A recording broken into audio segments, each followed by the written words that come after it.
It's been a week since Kim Jong-un missed his late grandfather's commemoration, and this morning he remains out of sight. Several U.S. officials tell NBC News American intelligence reporting indicates Kim, overweight, often seen smoking, recently had cardiovascular surgery, with some officials saying the intelligence suggests he's incapacitated.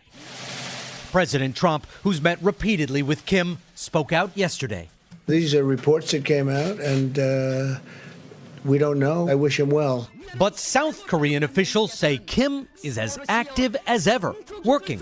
They say they have no intelligence to support claims of his failing health. But members of parliament there are now demanding more information.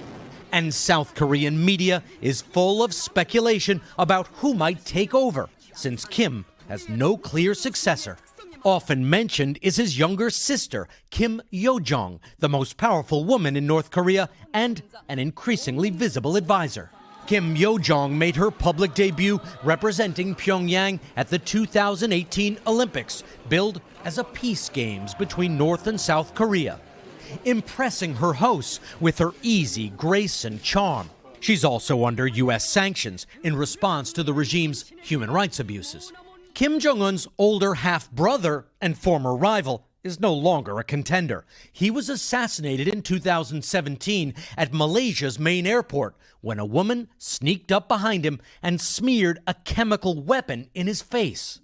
Before his death, shortly thereafter, he'd often spoken out against Kim Jong-un, calling him a dictator.